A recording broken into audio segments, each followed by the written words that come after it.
We are ready. We are live now, folks. We're gonna add Philip in right away. You okay with that? Yep.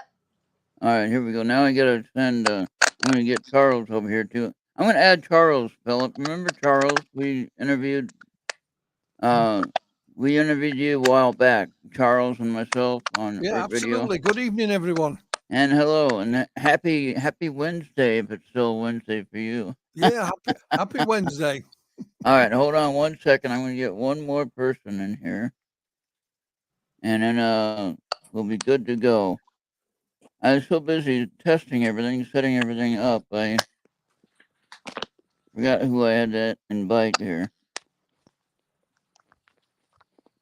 But easy enough to do. Just send him the link on Skype, and he should be over here. He wanted to be part of this interview because he talked to you before. Okay. And so I noticed, of course, your new book. I got it. You sent me a copy of it. Thank you.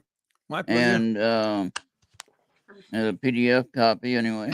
I finally was able to get it. I cleaned out my email box. I had over 13,000 emails and said, "Oh, you're too full. You can't get any more emails." And I found emails from like 3 years ago. I'm like, what the heck am I hanging on to those for? So I ended up uh,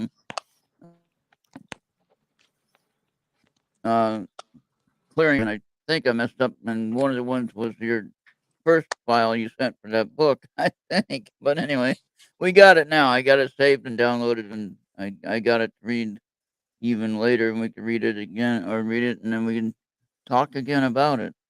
Um, okay, so we can go ahead and kind of get started here, and um, Esther, you can take the lead if you want. This is Esther. She's a assistant with Jesse Peak and all his project stuff that he's doing. Good evening, So Esther. Nice to speak to you. yeah, Hi, Philip. How are you? Whereabouts are you located? I'm in Spartanburg, South Carolina. South Carolina. I've been in North Carolina. I was in Greensboro many years ago. A nice part of the world.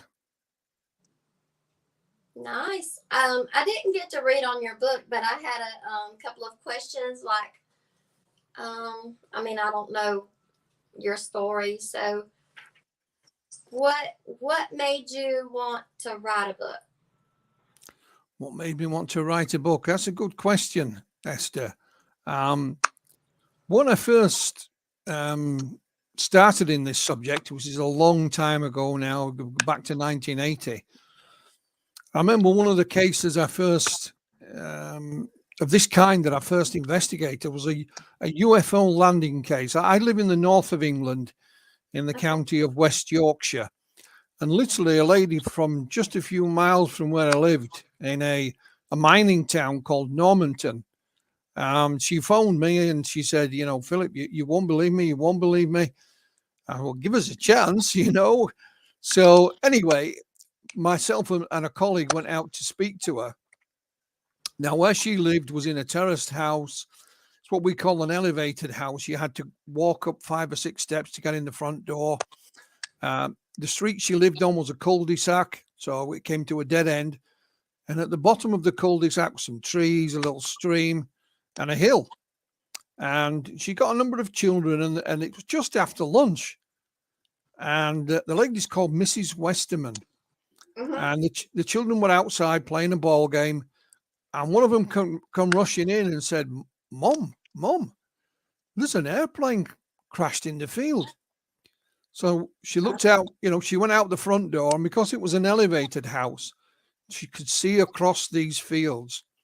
And she said, Philip, it wasn't any airplane that had crashed. There was a thing on the ground in this field. And she said it was shaped like a Mexican hat, but like a grayish, silver gray color. So she got the children. They walked down the street, through the cul-de-sac, through the trees. And as you go through these, you go down a little dip, you lose sight of this hill. So when they come up the other side of the hill, there's a fence bordering it. And this thing is still there. I mean, they're only a matter of yards from it. But now there are 3, I'll call them humanoids for want of a better word, 3 tall humanoids, all dressed in white, boiler suits or coveralls, I think you might call them. And they seemed to be waving something over the ground. I mean, she was astounded. And now one of the children, he wanted to try and climb the fence to get into this field, but she held him back. And at this point, these three humanoid beings walked to the rear of this thing.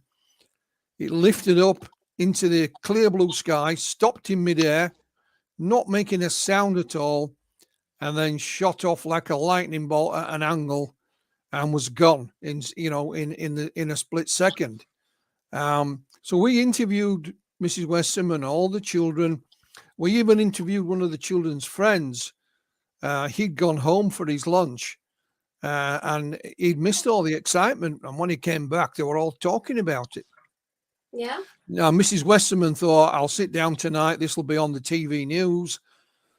Not a sign of it. Nothing. She bought the local newspaper that week. Nothing. She even asked some of her neighbors if they'd seen anything. And she could not get to grips with this at all. Right. So, we documented all of this, and I kept an interest in UFO landing cases down the decades, and my files were expanding. And I thought, well, maybe the best way to share what I've accumulated down these years is in a book. And hey, presto, UFO landings UK.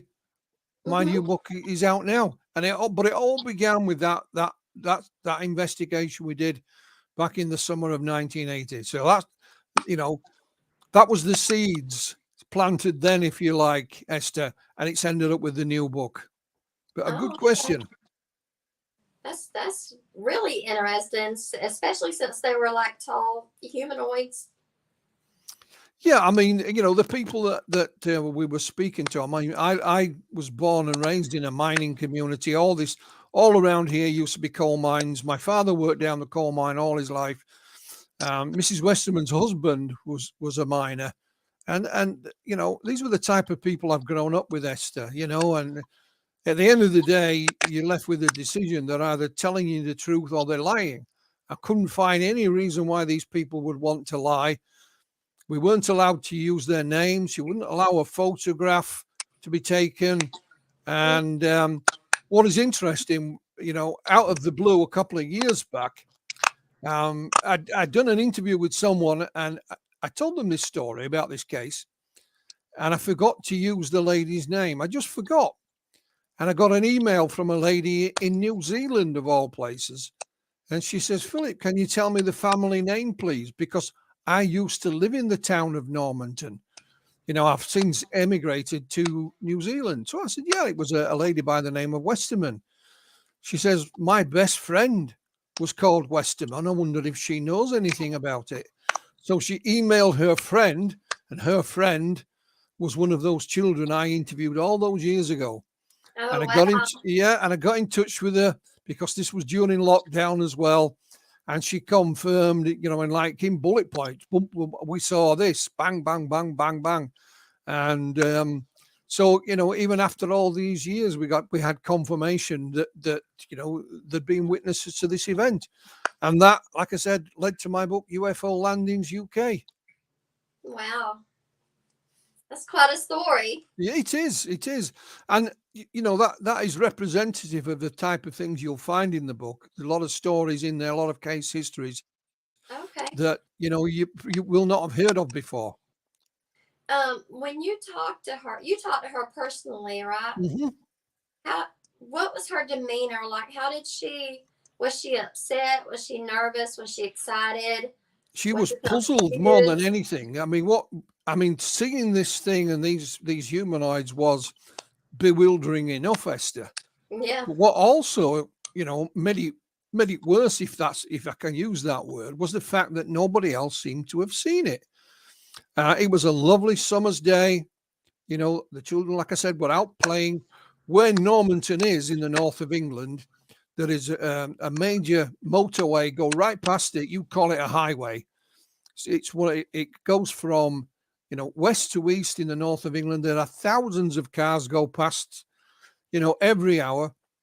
Mhm. and yet no one else seems to have observed this. We made the usual checks with the helicopter port and things like that, but nobody would want to land a helicopter in Normanton. And not only that, it makes an awful racket when it takes off. And the kids would have known it was a helicopter. They So would have known. They never Right. called it a spaceship or aliens or a UFO even. They just said we'd seen this thing. Now, my colleague who was with me when we interviewed Mrs. Westerman was a chap called Mark Birdsall.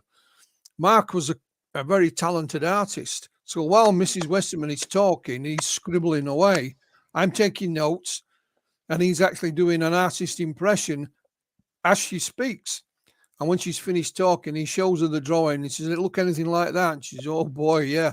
He got it pretty close.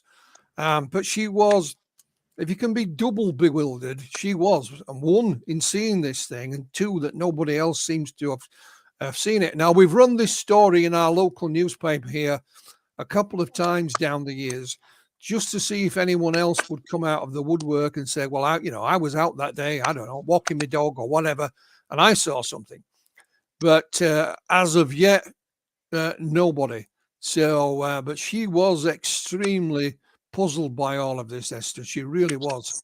I imagine she was. How did that affect you, realizing that maybe this could be real?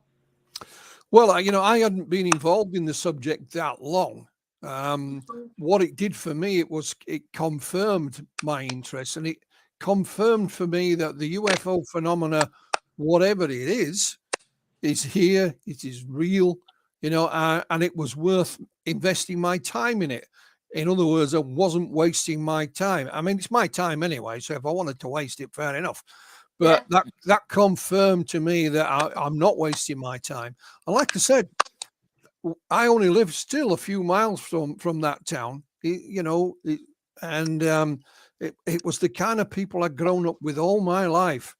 And I could find no reason why they want to invent such a story. And of course, then, the young lady coming forward again a couple of years ago, she's now grown up, of course, and has her own family. And again, she didn't want to go public with it. I've used her account in my new book, but I haven't used her real name because she didn't want that. But it confirmed the UFO phenomenon is genuine when and I was up and running. So you were like, okay, this is authentic and this is real, and now I need to tell everybody. Absolutely, because up until then or thereabouts, you pick up a UFO book. Most of them were American, so you read about things, I don't know, in different parts of the United States. But this was in my own backyard as well. It's just literally 2 minutes from where I live.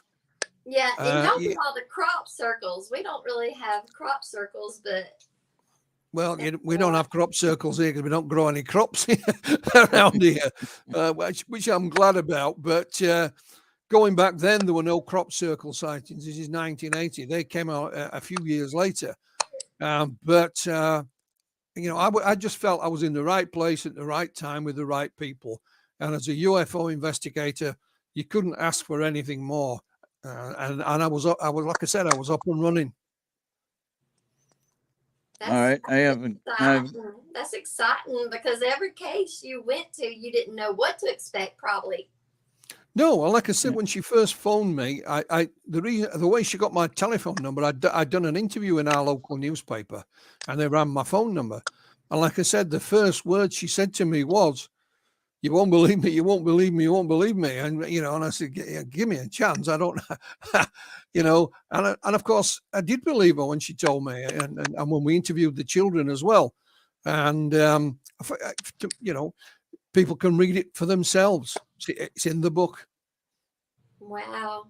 Now I have a question for you. If I can ask a question, Esther and Philip, in your case, have you had a sighting, and what was the earliest time that you remember having a sighting of a UFO? Well, me personally, Yeah.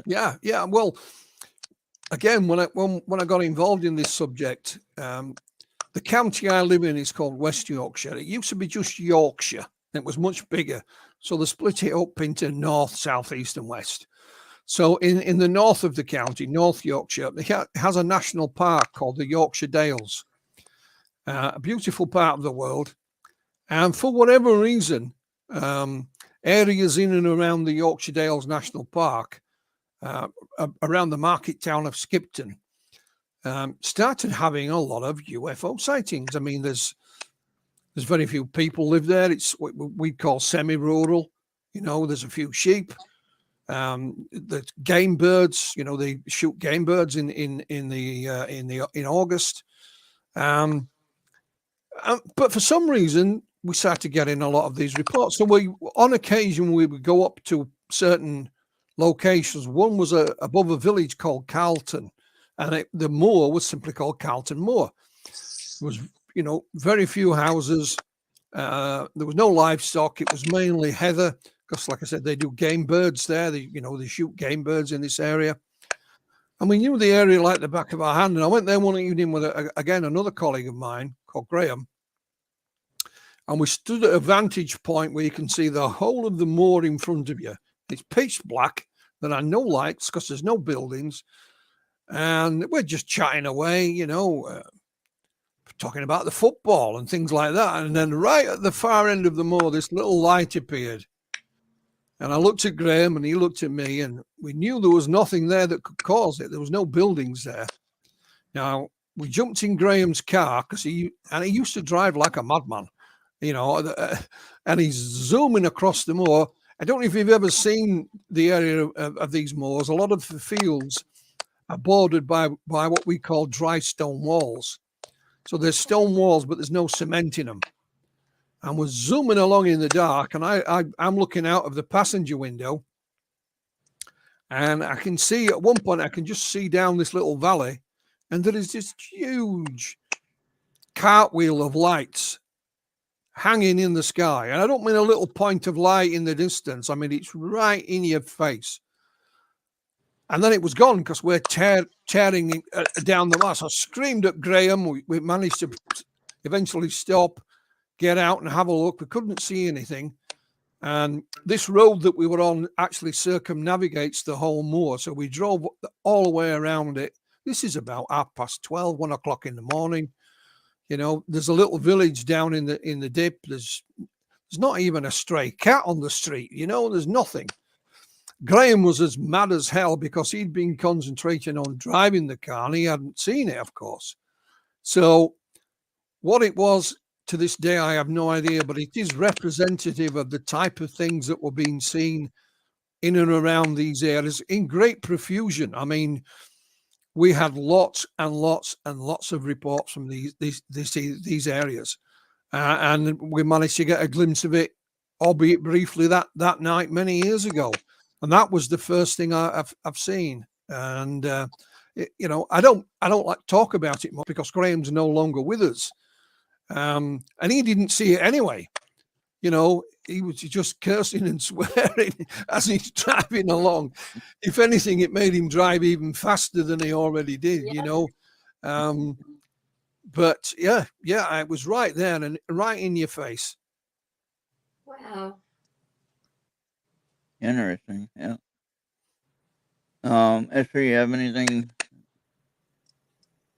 Thoughts? Are you thinking? No, I just, I don't know. I think it's funny how it affects different people. You know, some people embrace it and some people, you know, try to block the memories or whatever. And, you know, I was just trying to see how it felt to Philip. Yeah, I mean, it was like I said, confirming my interest in it. I hadn't been involved that long when I met the Westermans and spoke to them. And then, you know, maybe a year or so down the line, you're out on the moors in the pitch darkness and you witness the phenomena yourself. Then, you know, what more do you need? You don't, you know. And a few years later, July the 23rd, 1984, it was 10 o'clock in the evening. I'd just finished work. I used to work in a factory. And I lived about 5 miles from the city of Leeds in West Yorkshire. And I come out of the factory, turn onto the main road, and the main road is about 2.5 miles home. Just one road, one straight road all the way home with buildings. Of course, it's a built-up area. And I could see these lights in the sky, and I thought, well, they shouldn't be there. It was a lovely summer's evening. So my little car, that was my first car. I used to drive a Volkswagen Beetle. You know, I took it down the road as fast as I could. I stopped about halfway, and I could see these two lights in the sky. So I zoomed off, and where I used to live was on a hill. And in the valley, you had the city of Leeds, and then a hill to your right, which is one of the suburbs of Leeds called Middleton. And these two lights were just hanging over the suburb of Middleton. You didn't have to raise your head back. You know, I could watch it through the windscreen as I'm driving. They were side by side. The second one was a bit larger than the first one. They were like a pearly white, and they just went boop, out, gone. Didn't go up, down, left or right. They were just not there anymore. And I went home, grabbed my camera and my binoculars, came back to the same location, stayed there for another hour, didn't see anything. But when I went into work the next day in the afternoon, colleagues who knew my interest and involvement in this subject, they'd been driving home a similar route or the same route even. And I said, Philip, you see that thing last night, you know? And we got dozens and dozens and dozens of reports of that thing that evening, whatever it was. So, you know, this is, you know, July the 23rd, 1984. So I've been involved for about 4 years now, and I get a second sighting, and lots of other people this time witness it. And it was, whatever it was, we tracked it for a couple of hours with all the reports we got in. And that's not in the book because it's not a landing case report, but it garnered my interest in the subject even more. So, you know, when you see these things for yourself, you know, well, that's it. I mean, you're seeing is believing, is it not? Well, you know, but it was for me. And one of the beauties of being involved at this point, although it's a lot easier today, there was no internet. So if you wanted to speak to someone, it was either on the telephone or you may correspond, you know, write, you know, letters, or you get in the car and you go and speak to them yourself, you know, face to face. And I took every opportunity to do that. I mean, one of the earlier cases in the book is a Mr. John Warren. And this was May 1943. And he was stationed during the Second World War at a place called RAF Ludham, which is in Norfolk. And he was actually an armourer at the RAF base. So he would arm the aircraft with their various weaponry. And he'd gone to a dance this night. He got a night off. He'd gone to a local dance. And he missed the last train back. So he had to walk 12 miles to get back to the base. Now, if the only thing that was worrying him was in those days, if you were late getting back, you were in trouble, you know? So he's thinking, the 12 miles didn't bother him. It was the fact that he was going to be late and get into trouble. So off he goes. He walks back. As he's approaching the camp, the base, this is 1943. You know, it's the middle of the Second World War. Up ahead, by the verge, you could see a green light. A green glowing light, and he thought, what's that? As he approached, there is this strange humanoid stood by the side of the road. It has a box on its chest, and there's a green light coming from the top of this box, which illuminates its face, kind of distorts its face. I don't know if you ever did that trick as a kid, you know, with a torch under your chin, and you shine it. Yeah, and it stood there. And then behind it to the right is an object on the ground. Mr. Warren said it looked like a tent, a bell tent, but it was glowing. It was illuminated. And then to the left were two more of these creatures. And he was petrified. I mean, he ran back to the base. Luckily for him, a friend had been waiting up for him. His friend had noticed he was late, and he let him in through a window. So he didn't get logged in as being late, and he told his friend about it. And he said, Philip, don't write this. I'm sat in his front room. I interviewed Mr. Warren in the 1980s, and he said, had I been armed that night, I would have shot this thing, because this is a RAF base. I knew it's not one of us, So he said, I would have shot the damn thing. But he said, you don't carry a sidearm when you're going to a dance. So there's a photograph of Mr. Warren in the book, and you can see that sort of far away look on his face. He can still relive it in his mind. He first reported this incident in the 1960s, and he kept a copy of the letter he got in reply. Again, I've reproduced that in the book, and it was fascinating sitting there in his front room. He'd not long retired, at this point.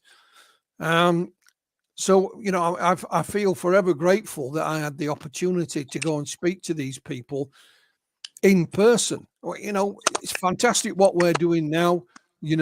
I'm across the Atlantic from you and we're speaking face to face, but it's still not the same as sitting down in somebody's living room with a cup of tea or a mug of coffee, is it? And I don't know what you chewing the fat. Is that what you just say that in the States, chewing the fat? Oh yeah.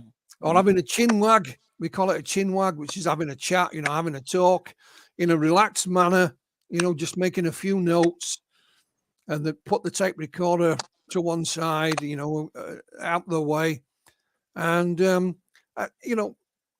I just feel forever grateful. But that's the type of thing that's in the new book. Wow. And after all of that, you thought, well, maybe to help get the story out or whatever, maybe I should publish. Is that what took you towards the publishing? Yeah, I mean, I run my own publishing outfit anyway. I started in 2015. It's called Flying Disc Press. The way that started, I mean, I've done all kinds of things down the decades. A colleague of mine in Poland sent me a book manuscript. He'd written it himself, not to be published. He was practicing his written English. His spoken English was great. He said, "Will you have a look at it for me, Philip?" And I thought, this is a great book. Now, I had a friend here in the UK called John Hanson. John publishes his own books called Haunted Skies. And he said, "Why don't you publish it?" So he told me how to go about it. So I set up Flying Disc Press, and I published this book. It was UFOs over Poland. And 3 years down, this was 2015. 3 years later, I gave up the day job, and I do this full time. So I've published books from around the world, not just my own. And one of the things that still annoys me is that, you'll have the media, or certain sections of the media anyway, and the debunkers have the public believe that such encounters as I've been relating to you only happen to some drunken redneck out in the swamps of Mississippi, or some poor farmer in Roswell, New Mexico, in the middle of nowhere. But of course, that's not true. The people that are featured in my book who have had these encounters up close and personal are just like you and I. Could be your next door neighbor, could be your colleague at work. It could be the chap in the grocery store. They are no different from anyone else. And they don't just happen in, Mississippi or, New Mexico. You look at this book and they are littered across the United Kingdom. They're everywhere. And so, they don't just come from Hicksville. They are by ordinary people who have an extraordinary encounter when they're going about their everyday lives. And so that's why I've stuck to just doing cases in the UK. It shows that as an example. Now, I don't know about the UK, but were people there afraid and threatened like what went on here for so long? Frightened of what? Like, did your government threaten people if they were to talk about it? Not at all. No, no, Yeah. no, not at all. I mean, I'll give you one case that's in the book. It's very well known here in the UK. It's happened in Scotland in November 1979. Involved a gentleman called Robert Taylor, and he lived at a place called Livingston. Now, that'll mean nothing to you, but if anyone looks on a map, if you see Edinburgh and Glasgow, Livingston is about in the middle of the two major cities in Scotland. He was a forestry worker at a place called Deckmont Woods. So this particular morning, he gets in his truck with his dog, drives to Deckmont Woods, which is only a short distance away. It's not some huge, massive forest. He parks the truck. He's walking down a dirt track. It's about 10 o'clock in the morning. And he comes across a clearing in the trees, little clearing. Yeah. There, in this clearing on the ground, is a dome-shaped object that Mr. Taylor said had some kind of a flange going around the bottom of it, with little things sticking up from it that looked like little propellers, although they weren't turning. And as he's standing there, either from behind it or underneath this thing, came these balls, these black balls that had spikes on. And he said they looked like the mines they used at sea during the Second World War. I have heard of that. Yeah, well, it was November, so the ground was muddy, and he literally heard them plopping across the ground. These spikes were sticking in the ground. They came up the side of him, and he could feel a tug on his trousers, and he was then unconscious. So when he comes round, he's on the floor. There's a whistling sound, and there's a strong smell of sulfur. His dog that's with him is doing somersaults, and this thing has gone. So he staggers to his feet, tries to start his truck, but he's all over the place. So he walks back down home. He's got a dirty face. I think he's got a cut on his chin. His clothes are muddy. Yeah. And his wife said, Robert, what's happened to you? And he says, I've been attacked. So his wife phones the police. So the police come, they interview Mr. Taylor. He goes to the hospital, but, he feels okay, so he comes home. The police went back to the location, and in this little clearing, as described by Mr. Taylor, there are these tracks and indents in the ground. They are there and only there. They are nowhere else. That night, it was cold, and the ground froze, so it preserved these tracks. The police did a diagram of them and photographed them, as well as interviewing Mr. Taylor. And they conducted a full forensic investigation because the trousers that Mr. Taylor had on, where these things came up the side of him, were torn right the way through to his skin. And these were heavy-duty work trousers.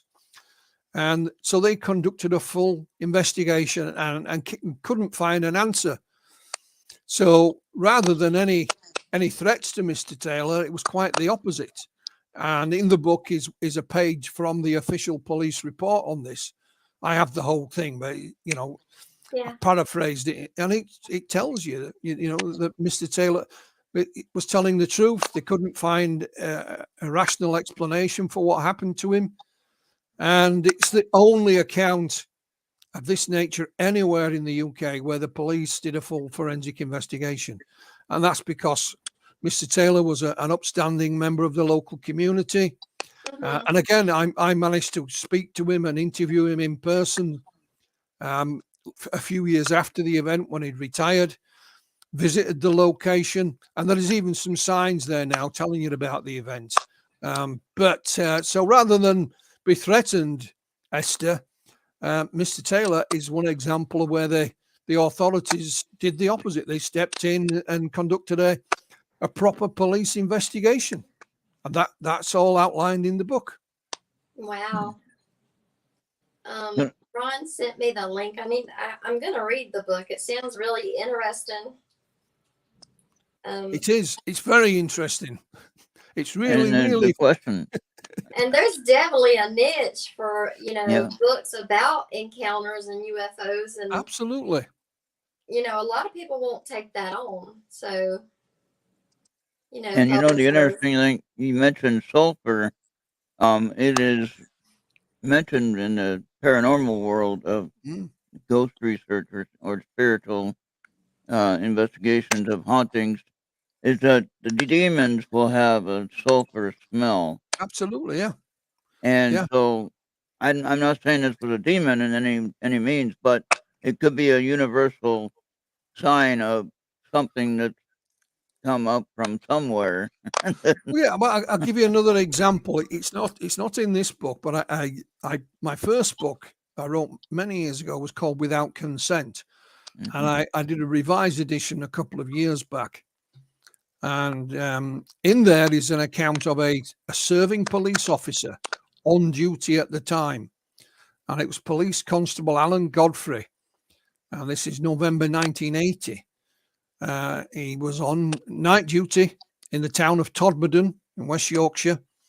He was in the patrol car, and again, Todmorden is semi-rural.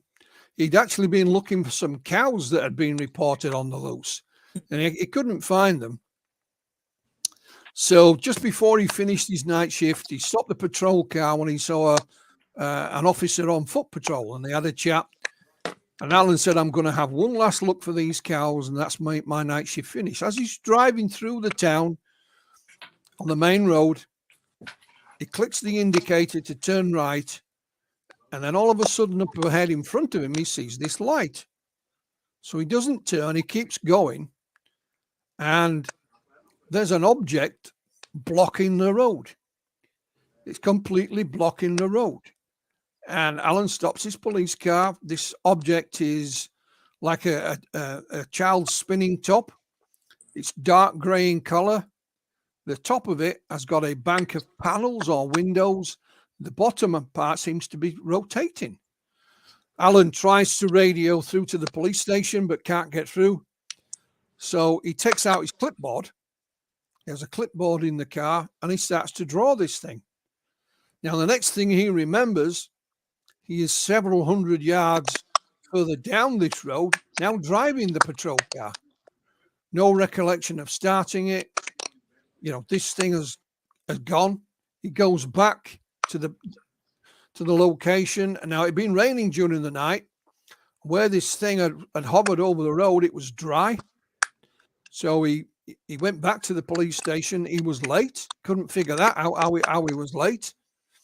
As he's getting changed, he notices heavy-duty police boots. One of them is split underneath.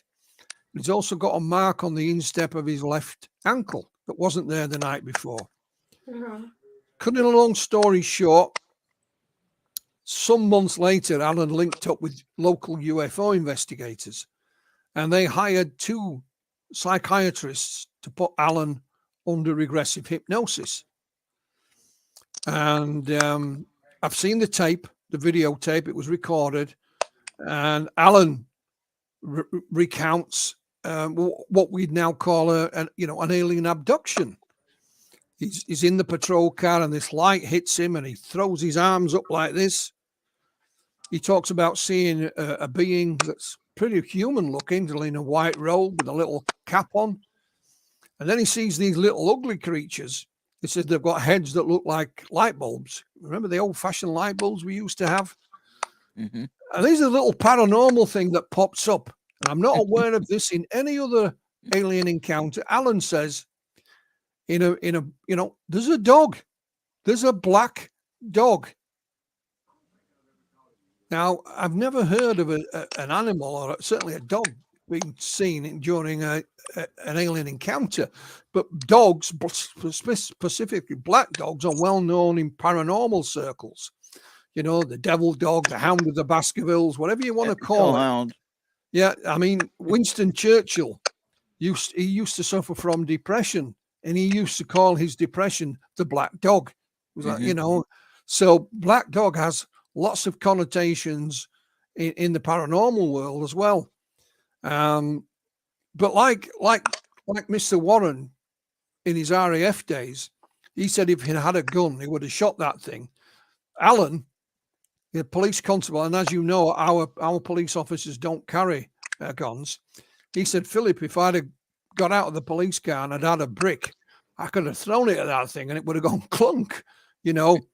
But then you have this hypnosis as well with the black dog. And what I did for my book, Without Consent, I transcribed the hypnosis.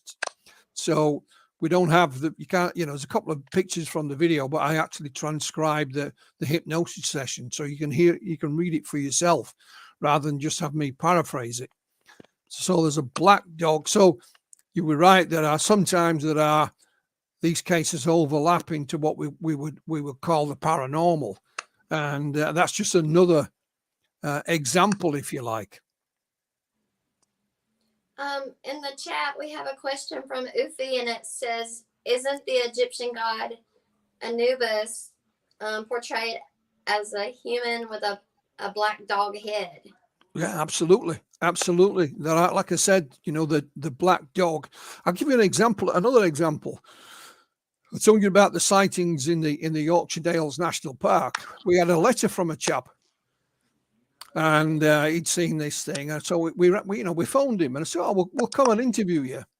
And he said, "I live in this little village." Now, when we got there, the village was about 8 houses. That's all it was, and we had the letter with his name and his address and his house number, but there were no numbers on any of the doors. So we just knocked on the first one and said, "Do you know where Mr. So-and-so lives?" And I remember this lady, she said, "Have you come about the dog?" And there was this devil dog that floated down through the village every now and again. But in reality, they weren't seeing a dog. All they saw were these 2 red lights. And they equated those as being the eyes of the devil dog, fleeting through the village. So, you've got paranormal overlap there as well. And we also found that in these areas, there was a whole host of other paranormal phenomena reported. So maybe they are different sides of the same coin. I don't know, but fascinating nonetheless. It is. Now, in your experience of knowing all of these stories, how do you catalog this within yourself to make a bigger picture? What does it all mean to you, do you think? Yeah, well, what I use in my new book, UFO Landings UK, I go back to the sort of godfather of modern ufology, which was Dr. J. Allen Hynek. Right. And Hynek, as we know, was the man who invented the phrase close encounters, worked on the movie. He even appears in it as a little cameo. But one of the things Hynek talked about was high strangeness. Mm-hmm. Now, if you see a little light in the distance, it could be anything, let's be honest. Right. But the closer you get to these things, the more people that are with you, or if there's any physical evidence or documentary evidence, these are all levels of high strangeness. And the more they have, it is less likely that you're dealing with something, conventional. Like the mom and her children at Normanton in 1980, they were only a matter of yards from this thing. Had it been a helicopter, they would have been able to recognize it, Right. I mean, in that area, you could recognize it from a distance because once it took off, it would make such a noise, but it didn't. So I used levels of high strangeness. You can layers of it. And I repeat that phrase throughout the book. And there are some extremely bizarre and bewildering cases featured there. And like I said, I'm not out to indoctrinate anyone. I'm not out to say, "Oh, you got to listen to me. I know what I'm talking about. And you've got to believe this, that, and the other." Quite the opposite. What I'm saying is, here's a research book for you. There's lots of cases in here. You go away and make up your own mind, and I say that, I've always said that, and I'll continue to say that, and draw your own conclusions. Right. Don't, because people keep saying, "Oh, is disclosure coming?" Well, if you're waiting for disclosure, you'll be waiting for a long time. It's been, yeah. There's ample evidence out there, right, for you to draw upon, and reach your own, your own disclosure, if you like. Don't wait for anyone else. It's like the fictional Fox Mulder. Trust no one. Believe yourself. Right. Right. I have a theory. I don't know if you'll agree with this. I feel like everybody in the UFO community each have separate little pieces, and without communication, you can't put together the whole picture. Absolutely. Feel that way? Yeah, absolutely. The way I look upon what I do as a UFO researcher, stroke investigator, is that I'll do my best to catalog, to detail these incidents, and provide them. I don't just write books. I write articles and all kinds of stuff. But I look upon a job as a UFO investigator is to supply information, and in the hope that somebody somewhere at some point we'll be able to make sense of it all. We all put our three penneth in, as we call it in the UK. We all them coffee tables, okay? Yeah, Okay. we all put our piece of the puzzle in. It's like having a jigsaw. It doesn't take many pieces to be missing when you can't see the full picture. And we can only see the full picture by cooperating, publishing, sharing information in whatever way we can. So I think you're absolutely right there, Esther. I feel like here in our country, we were threatened up until the past maybe 8 or 10 years. But a lot of what the pieces that everybody had wasn't brought out. You know what I'm saying? Because everybody was so silenced about it. I don't know if it's silence, sometimes it's almost like stamp collecting. I've got a penny black and you haven't. Ha ha ha! Yeah, great. Well, that's not how research works, is it? It only works if you share it. Right. There's nothing to stop you writing a book. It's very simple, and having it published compared to what it used to be 20 years ago. The technology is there to do it. Or, like your good selves, they organize podcasts, radio shows, YouTube clips. It's there. The information is there like never before.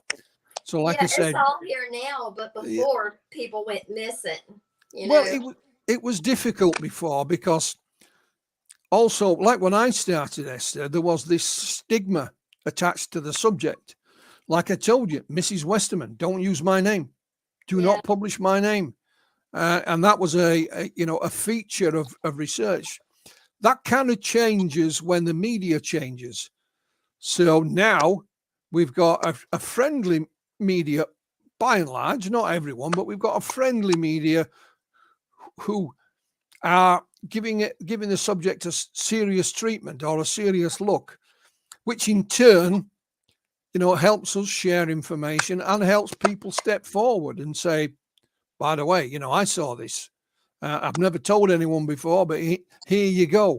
Or, my great grandfather saw this even, So the stigma has fallen away. It's not as bad as it used to be, thankfully. Yeah, thankfully it isn't. But I'll give you an idea of how things can crop up.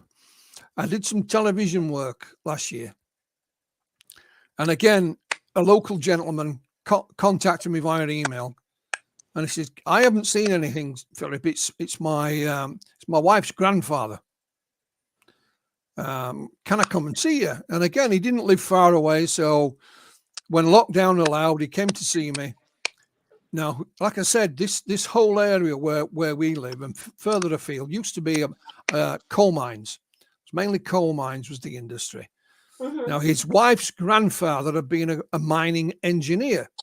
So he had designed the lift shafts and all this, Now, as a young child, he used to live a bit further to the west of here, near the city of Manchester. And before he died, he now passed away, he actually wrote his own memoirs.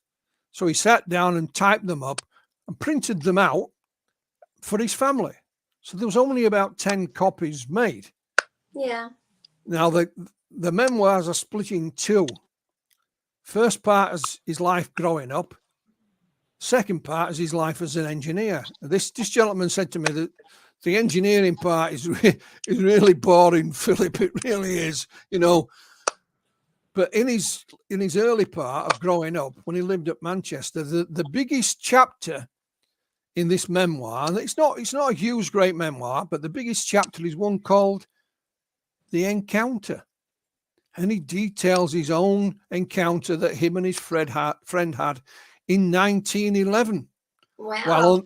1911, while on their way to the park one day, they encountered this cigar-shaped thing on the ground.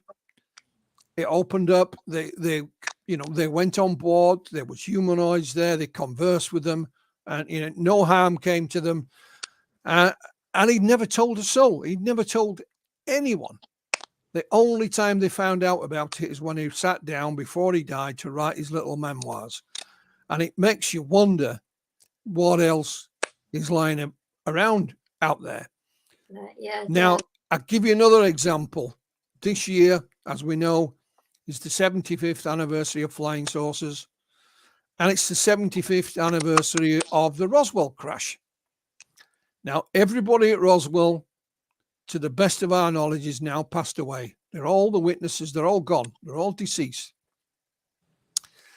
A number of years back, I was approached by a company, a film company in the United States, and they used to make TV movies. And they said one of their clients had been a private investigator, a lady, and she'd passed away. And her son was going through her paperwork, her files, and hey presto, in one of these files is one that is just labeled Roswell. And in this file is a videotape. I'll remember the VHS videotapes and some paperwork.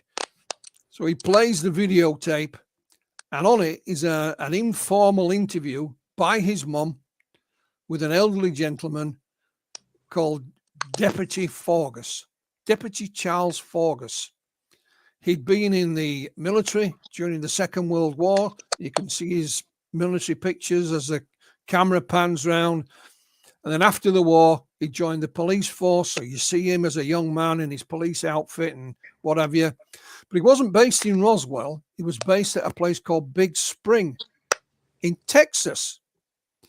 And he tells the story that in 1947, they had been looking for a guy who was cashing dud checks, and he'd been caught and put in the local jail in Roswell. So him and the sheriff arranged to go pick this chap up from Roswell. En route in their car, they heard about something going on the police radio and managed to find the location. They were allowed to see the UFO that had impacted in this canyon wall. They saw that some of the creatures being retrieved before they were politely but firmly asked to leave, And he said, we went to Roswell, picked up the guy that had been caught there and took him back. And like I say, this Deputy Forgus was deceased. So we published this story. And we found his son. So his son stepped forward and said, my father was straight as a die. And he said, my father first told me about this back in the 1950s. Now, in the 1950s, Roswell was dead and gone. You couldn't read about it in any book. There were no books about it. No TV shows. It had its 15 minutes of fame and was gone. So there's no one he could read about this anywhere. But this was found in a filing cabinet of a deceased private investigator. And the previous case I talked about in the UK from 1911 was published in, this old boy's memoirs that he'd written himself. So it just shows you what may be lying around out there. I know you Americans are great ones for having your basements and things like that, garage sales, attics. So who knows what you might find in one of these things? And that, certainly as far as Roswell's concerned, that's where everyone should be looking next. Everybody's dead. Look what they may have left behind. Yeah. What would be your key piece of equipment to take to a field investigation if you're going to investigate? Like, say somebody calls you up on the phone and say, "Hey, Philip, I got a story to tell you," Yeah. and then you get in your car. What do you take with you? Well, a little kit bag, you know. I know it's different today, but in my early days, I used to have a big kit bag, and it had a camera in it with extra film, you know, extra batteries, all kinds of lenses and filters, and then a tape recorder, you know, and a tape, obviously, and again more batteries for that, a notebook and pen. And if everything else fails, you know, you can at least write it down. So I would say exactly that, but things are a lot smaller and a lot easier today because it's all digitized. You don't need film. You know, you can charge You got your phone. you can charge it up in the car as you're driving. You know, and I still have my kit bag. In fact, it's a colleague of mine that has it. I gave it to him of all the old stuff. You know, the old 35mm camera and so on and so forth. But yeah, and it's not that expensive. You know, and once if you buy the right thing, it will last you forever. You don't have to keep replacing it every couple of years. Yeah. But you know, a notepad and a pen, as simple as that, and you can just write things down if you know, so you don't get confused later. Date, time, location, you know, etc., etc. Like I told you when I was interviewing Mr. Warren about the thing he saw in 1943, even though I had my tape recorder playing, you know, I've got my notebook and I'm just writing little things down that are perhaps what I would call non-verbal. You know, the expression on Mr. Warren's face, things like that. You know, the faraway look. You know, the puzzlement on his face, and you know, little things like that, and they're invaluable. You know, because that doesn't come across on the tape recording. But it's much easier today, I must admit. But you can't beat going and speaking to someone in person. You really can't. So Yeah, a little kit bag, and just my wife used to say to me, "What time will you be back?" I don't know what time I'm going to get there yet. Never mind what time I'll be back, because there was no sat navs then. You know, I'd look at the map and figure it out when I got there. Yeah, I get to ask that sometimes. I say, "Well, when I get back." Yeah, I'll be back when I'm back. I can't think for a moment why we got divorced. Yeah. Never mind. But no, but like I say, it's much easier now, and there's like you say, you just wave your mobile phone, and you can get all kinds of apps and things like that can assist you. You know, you can track the aircraft that's flying overhead in your area. You know, there's an app for that. There's an app for what stars and planets you can see and things like that. Well, before we didn't have any of that. You used to have you use that. All right. Esther, you have any other thoughts, or what do you think? I mean, yeah, I got plenty. I could do this all day. Okay, well, So, go ahead and fire away, so yeah, to I speak. mean, you know, I feel like, you know, he's told his story and he's probably tired and went through a lot of things, and just whatever he gives us now is cake. Well, you know, all I would just say to people is if you're looking for different information that's not at your fingertips across the Atlantic, then perhaps my book will help you with that. You know, UFO landings UK. It is all about things here in the UK, nowhere else. Although I have included the Republic of Ireland, although they're not part of the UK politically, they are joined to us geographically. So I have used a case from the Republic of Ireland.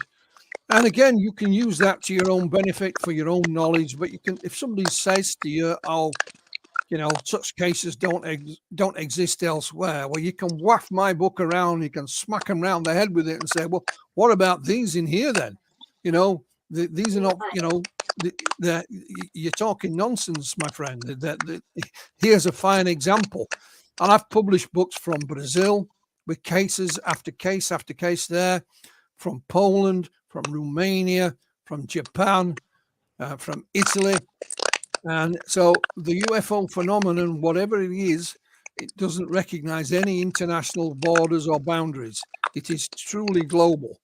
And, my little book, UFO Landings UK, is just one part of the whole puzzle. Yeah. Yeah, that takes me back to the children in South Africa that were at school with the landing.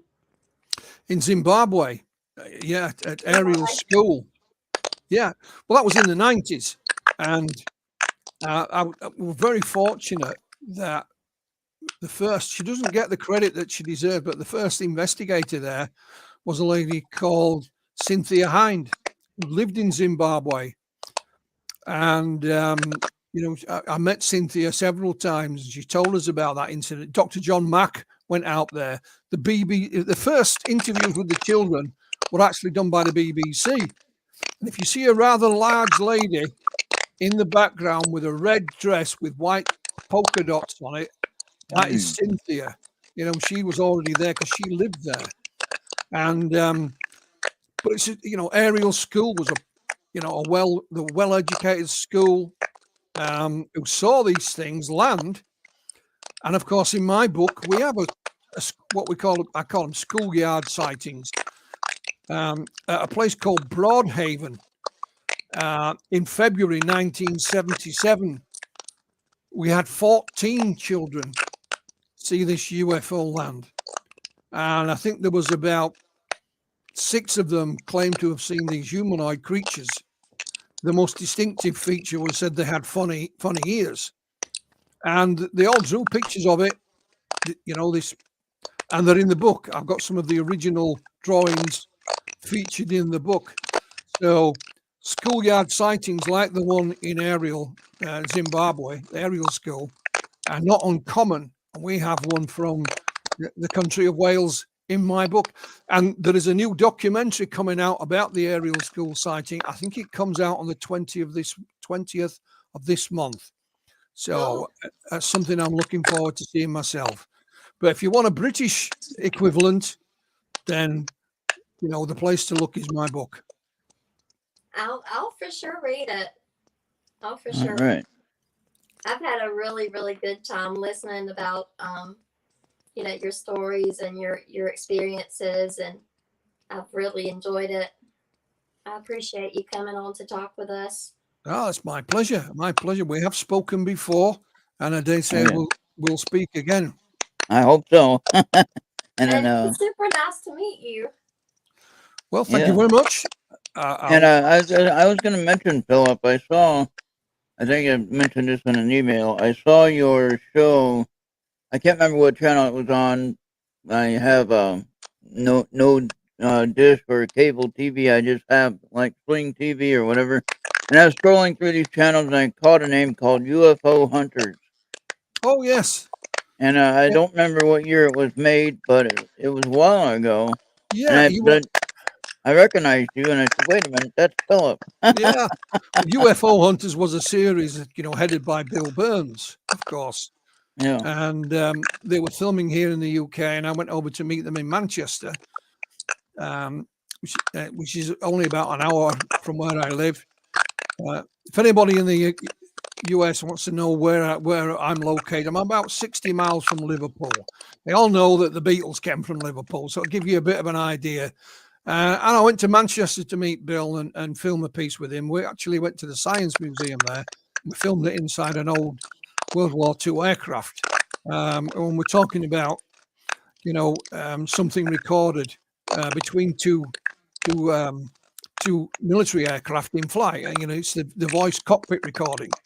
But yes, I was on one episode of UFO Hunters. I don't think my hair was quite as grey as it is now, and I think I got a bit more of it as well. my bald spot has expanded a bit since then, I think. But yes, but as we go as I think we're just coming up to the end, I'd just like to just say to you, my book UFO Landings UK is available, on Amazon. It's in paperback, hardback, Kindle, and it will be available shortly as an audiobook as well. Nice. So, if you want to sit on your patio one night and listen to the dulcet tones of someone narrate it for you, you don't even have to bother reading it. I like that. That's good. Yeah. Yeah. Well, you can sit there with a glass of something and put your feet up and just, listen away. But I would just like to thank you for allowing me to speak to you all this evening. All right. And do you have any events coming up, like conferences? There's just been a conference this weekend. I wasn't speaking at it, I was in attendance. That was in Hull, in East Yorkshire, and we had a great weekend. But there's nothing else planned at the moment. Just more. Keep your eye on Flying Disc Press, because I will be publishing more books from other authors throughout the year. Well, you got my email, and I'm always here, and the door is always open if you want to share some more things or any of your writers. You're on the mailing list now. You can't escape. There you go. I like it though. It gives me plenty to look at and plenty to research myself. So okay, my pleasure. I can assure you. Thank you very much. Thank you for your time today. Well, good night. Go ahead, Esther. God bless. Esther, you got one more thing? Ufi had a question. Philip, what can you say about Ray Chantilly? Yeah, Ray Chantilly was the man who released the Alien Autopsy film back in 1995. I know him very well, met him many, many times. And what I would say, I mean, we could talk about for hours, but we don't have the time. But the Alien Autopsy film is a fake. It is a hoax. And if you want to know the full details, just so happens I have another book. It's called Roswell Alien Autopsy. It's out on Amazon. It's a huge, great volume of work, and it's all my research into it.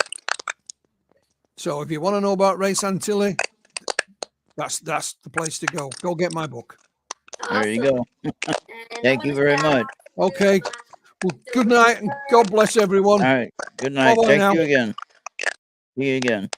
All right. Well, thank you, Esther. That was a great job. I don't know what that static or crackling noise is. It's still happening, so it's not. It wasn't Philip. It must be something to do with StreamYard. I don't know. I hear it too. I looked at my settings. I got everything. Do y'all hear it when I talk? You go ahead and talk. I'll mute mine. It might be me. Hold on. Let me mute my mic and you talk. It pops when you talk, and it popped when he talked. Okay, it might be on my end then. Okay. I don't know why though. Huh. That is weird. Maybe I turn that down. I don't know. That wouldn't make any difference. I don't know. That's weird. I'll have to investigate that and get it working next time. So that must be on my end. Because if I mute myself again. And that was a lot of fun. Did you disappear? Okay, I was here. Yeah, I was here. I was trying to hear if it crackled. It didn't crackle when you talked, I don't think. So it's got to be me. It's my headset, Jesse says. That's kind of weird. Why is it my headset? Huh. Wonder why it would be that. No clue. Alright, maybe I'll change headsets and we'll find that out next time. Alright, well, thank you very much for helping out today. That was a lot of fun. I don't know what happened to Charles. Charles was going to be here.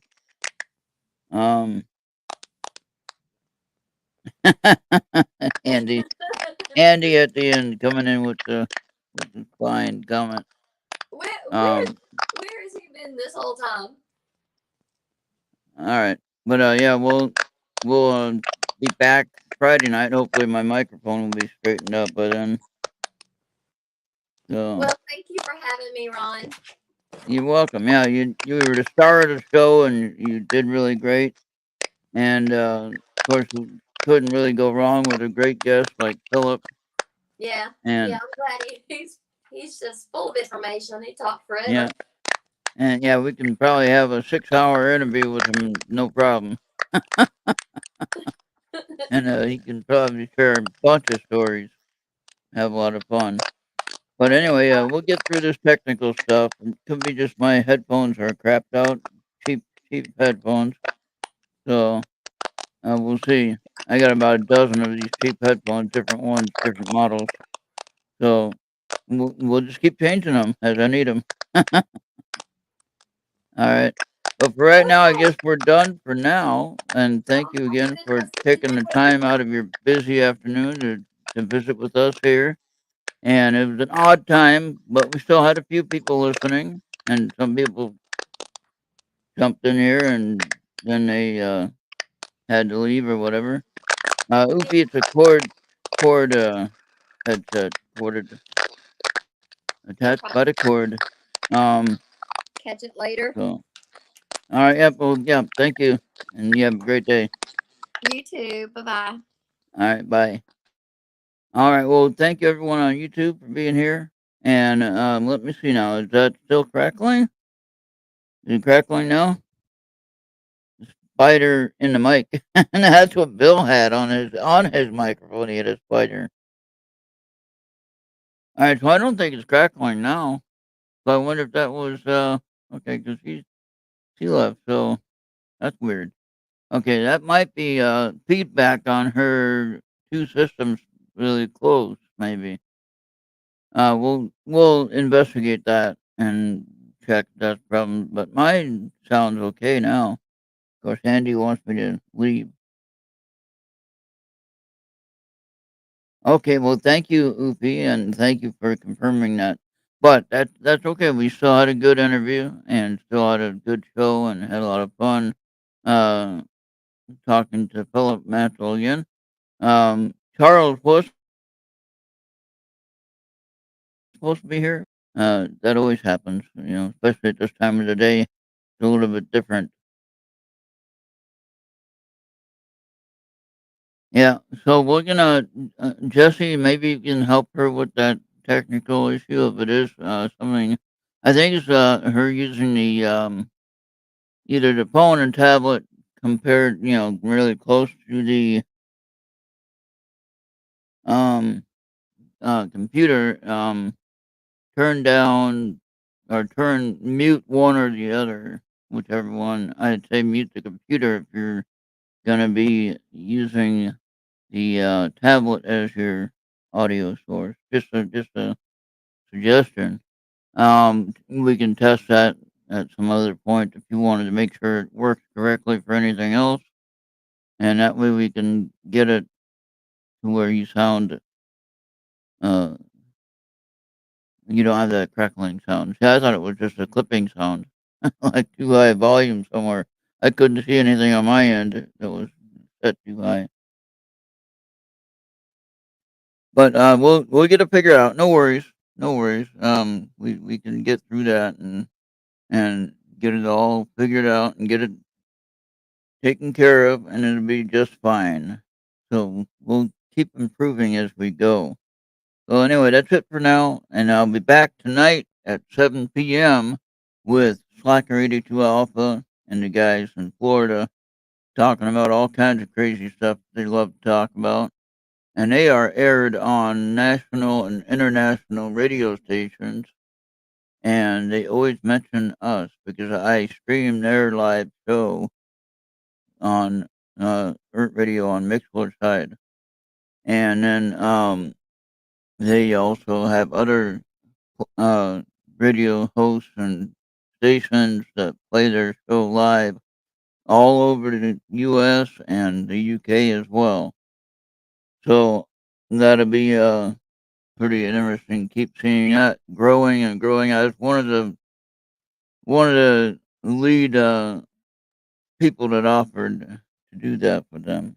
Of course, I thought it was a good one.